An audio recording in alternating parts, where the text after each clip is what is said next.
श्री सीतारामचंद्राभ्या नमः। वाल्मीकि रामायण अयोध्याकांड सर्ग 57 श्लोक 16 से 34। दशरथ कौसल्या की मूर्छा और रानियों का रामवियोग विलाप। सत्यं शिवम सुंदरम श्रीराम। श्रीमद्वाल्मीकीय रामायण। श्री सहित दिनकर बंस भूषण काम बहु छवि सोहई। नव अंबुधर बरगात अंबर पीत सुर मन मोहई। मुकुटांग दादी विचित्र भूषण अंग अंगन ही प्रति सजे। अंभोज नयन बिसाल उर्भुज धन्य नर निरखंतीजे। सुमंत्र जैसे जैसे राम सीता लक्ष्मण का संदेश सुनाते हैं वैसे वैसे दशरथ का हृदय टूटता जाता है। वे भूमि पर गिरकर मूर्छित हो जाते हैं। कौसल्या उठाकर झकझोरती हैं और फिर स्वयं भी रोते रोते गिर पड़ती हैं। अयोध्याकांड सर्ग 57 श्लोक 16 से 34 में राम वियोग का यह अत्यंत मार्मिक दृश्य सुनिए। पिछले भाग अयोध्याकांड सर्ग 57 श्लोक 1 से 15 में सुमंत्र राम के बिना अयोध्या लौटे। मार्ग भर नदियां वन नगर पार करते हुए वे राम वियोग में डूबे रहे। अयोध्या को निस्तब्ध देखकर सोचते रहे, राम के बिना यह पूरी प्राणहीन है। नगरवासियों ने रथ घेर कर व्याकुल होकर पूछा, राम कहाँ हैं? और राजमहल की खिड़कियों से भी स्त्रियों का करुण विलाप सुनाई दिया। आज वाल्मीकि रामायण अयोध्याकांड सर्ग 57 श्लोक 16 से 34 में सुमंत्र राजमहल में पहुंचकर दशरथ कौसल्या के सामने राम सीता लक्ष्मण की दशा सुनाते हैं। राम का जटावल्कल, सीता का तपस्वी निवेश और लक्ष्मण का सेवाभाव सुनकर सभा स्तब्ध रह जाती है।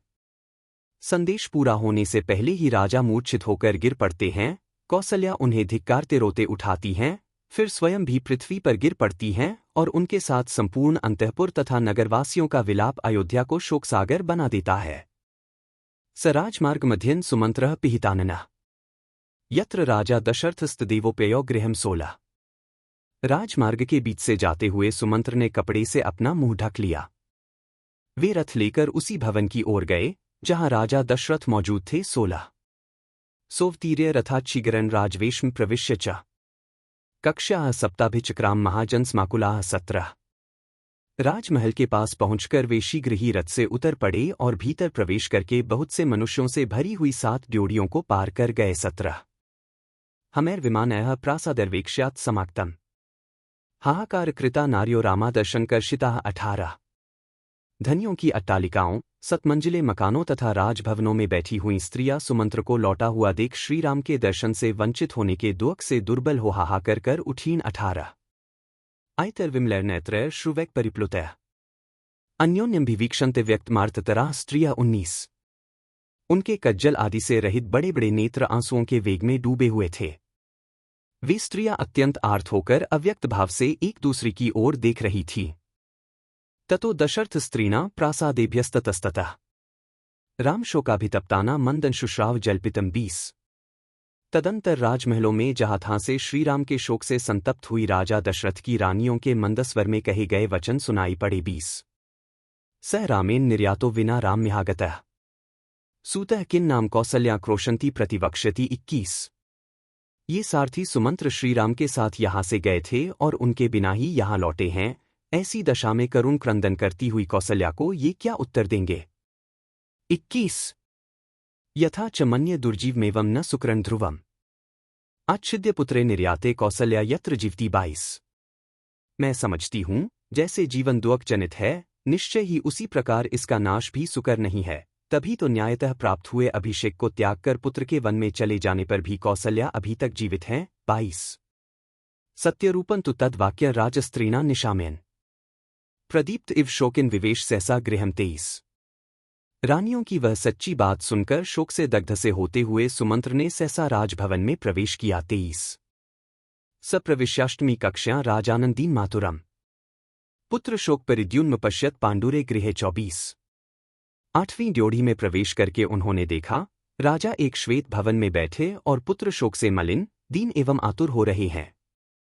24 अभिगमय तमासीनम राजानमभिवाद्य च सुमंत्रो रामवचनम यथोक्तम प्रत्यवेद्यत। 25 सुमंत्र ने वहां बैठे हुए महाराज के पास जाकर उन्हें प्रणाम किया और उन्हें श्रीरामचंद्र जी की कही हुई बातें ज्यों की त्यों सुना दी। 25 सतूष्णीमेव तच्छ्रुत्वा राजा विद्रुतमानसः मूर्छितो न्यप्तत भूमौ रामशोकाभिपीडितः। 26 राजा ने चुपचाप ही वह सुन लिया। सुनकर उनका हृदय द्रवित, व्याकुल हो गया।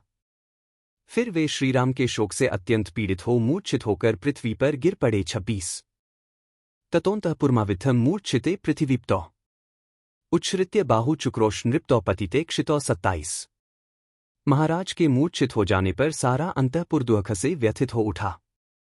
राजा के पृथ्वी पर गिरते ही सब लोग दोनों बाहें उठाकर जोर जोर से चीत्कार करने लगे। 27। सुमित्रया तु सहिता कौसल्या पतितं पतिम् उत्थाप्यामास्तदा वचनं चेदम्ब्रवीत। 28। उस समय कौसल्या ने सुमित्रा की सहायता से अपने गिरे हुए पति को उठाया और इस प्रकार कहा। 28।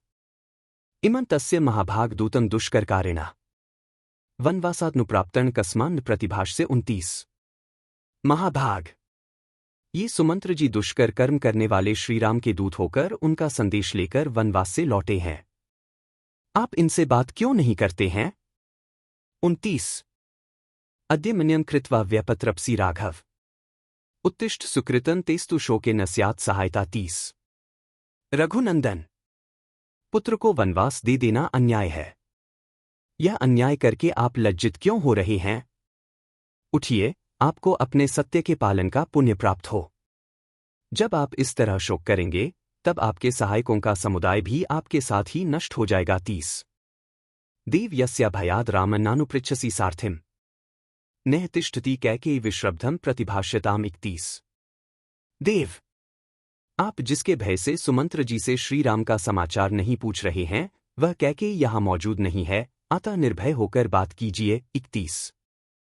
सा तथोक्त्वा महाराजं कौसल्या शोकलालसा धरण्या निपाताशु बाष्प विप्लुत भाषिणी। 32। महाराज से ऐसा कहकर कौसल्या का गला भर आया। आंसुओं के कारण उनसे बोला नहीं गया और वे शोक से व्याकुल होकर तुरंत ही पृथ्वी पर गिर पड़ी। 32। विलपन्ती तथा दृष्ट्वा कौसल्या पतिता भुवि पतिं चावेक्ष्य ताः सर्वाः समन्ताद् रुरुदुः स्त्रियः। 33। इस प्रकार विलाप करती हुई कौसल्या को भूमि पर पड़ी देख और अपने पति की मूर्छित दशा पर दृष्टिपात करके सभी रानियां उन्हें चारों ओर से घेर कर रोने लगीं। 33। ततस्तमन्तःपुरनादमुत्थितं समीक्ष्य वृद्धास्तरुणाश्चमान्वाः स्त्रियश्च सर्वा रुरुदुः समन्ततः पुरन्तदासीत् पुनरेव संकुलम। 34। अंतःपुर से उठे हुए उस आर्तनाद को देख सुनकर नगर के बूढ़े और जवान पुरुष रो पड़े। सारी स्त्रियां भी रोने लगीं। वह सारा नगर उस समय सब ओर से पुनः शोक से व्याकुल हो उठा। 34। इत्यार्षे श्रीमद् रामायणे वाल्मीकीये आदिकाव्ये अयोध्याकाण्डे 57 सर्गः 57। इस प्रकार श्री वाल्मीकि निर्मित आर्ष रामायण आदिकाव्य के अयोध्याकांड में 57वां सर्ग पूरा हुआ। 57। कल श्रीमद् वाल्मीकीय रामायण अयोध्याकांड सर्ग 58 श्लोक 1 से 16 में होश में आए महाराज दशरथ सुमंत्र को पास बुलाकर राम लक्ष्मण सीता की वन स्थिति, भोजन निवास और उनकी अंतिम बातें विस्तार से पूछेंगे। सुमंत्र राम द्वारा कौसल्या, भरत और अयोध्यावासियों के लिए दिए गए करुण लेकिन धर्मप्रायण संदेश सुनाना आरंभ करेंगे, जहां से आगे पूरा 58 सर्ग 58 संदेश वर्णन पर केंद्रित है। यदि वाल्मीकि रामायण अयोध्याकांड सर्ग 57 श्लोक 16 से 34 में दशरथ कौसल्या की मूर्छा, रानियों नगरवासियों का रामवियोग से भरा विलाप और अयोध्या के शोकमय वातावरण का यह वर्णन आपके हृदय को स्पर्श कर रहा हो तो वीडियो को लाइक कीजिए, राम भक्तों के साथ शेयर कीजिए और चैनल सब्सक्राइब करके बेल आइकन दबाइए ताकि कल सर्ग 58 सुमंत्र के मुख से राम लक्ष्मण के विस्तृत संदेश आप मिस न करें। बार बार बर मागो हर्षी देहो श्रीरंग पद सरोज अनपाइनी भक्ति सदा सत्संग। कथा विसर्जन होत है, सुनो वीर हनुमान। जो जन जंग से आए हैं सो तंग कर ही पयान। बोलो सियावर रामचंद्र जी की जय। राम भक्त हनुमान जी की जय। उमापति महादेव जी की जय। मंगल भवन अमंगलहारी द्रवहु सुतसरथ अजिर बिहारी। दीन दयाल बिरिदु संभारी हरहु नाथ मम संकट भारी। जय सिया राम जय जय सिया राम।